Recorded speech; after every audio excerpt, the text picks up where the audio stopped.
What's the very least that you guys would take for a player like Porzingis, someone who's a number 4 pick?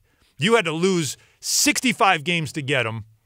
You got him. He turned into a star, maybe sooner than you thought he would. Your fan base loves him for the most part. Highest selling jersey and all that other stuff. A guy that completely changes the game. Other stars have recognized that this is a kid who's got a lot of potential to be an all-star caliber player. What would you have? What would be the least that you would take?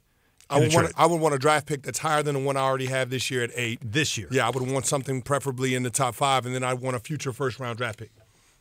That would be the bare minimum that I would take. Bare minimum is? That would be the bare minimum. A first this year. Now, it would have to be a top 5? Preferably a top 5. Would you take a top 10 and then next year's first unprotected? Well, it would have to be a pick that's higher than mine at 8. So you're talking about, yeah. So, all right, so you'd want a top 7 pick then? Top 7 pick. Okay. So if, let's say, the Timberwolves called, even though they would have no room for them, I'm just throwing that because they're a 7th pick. Yeah. Orlando at 6. You're good with that? I'm listening. All right, so you want that, but you want a player as well, or you're fine with just picks? I'm fine with just picks.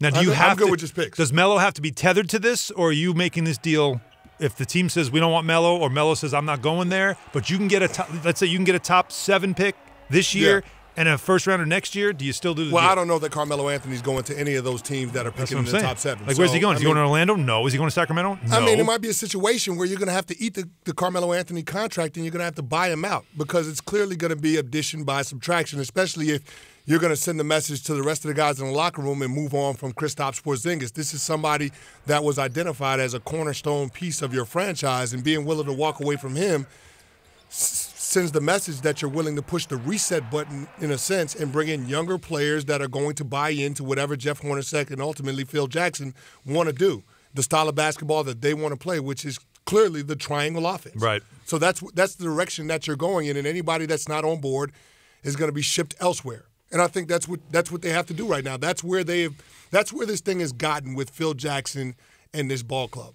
They have to be able to establish some level of institutional control, and they just haven't been able to do it. And you've seen the way that Carmelo Anthony has reacted and the rest of the team. It hasn't necessarily been positive. So you're going to have to do something to establish control over this franchise, and you're going to have to send a message in terms of what we want to be about, the environment that we want to have, and the brand of basketball that we want to play.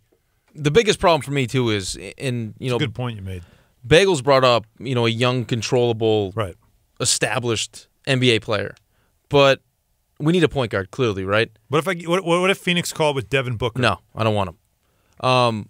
Now, if Portland called, your options are limited because I don't know what Phil's looking for. Lillard? Yeah, if I could get Lillard in their 15th pick, I would do it in a heartbeat. They have 3 first-rounders. If Portland gave me Lillard in the 15th overall pick, I'd do it in a heartbeat. You do it in a heartbeat? But I don't know if Phil likes Lillard as his point guard. Like, does he fit the triangle the right way? Big guard who can score. Lillard, he might. It's part of the problem, though, is no one really knows what Phil's thinking, ever.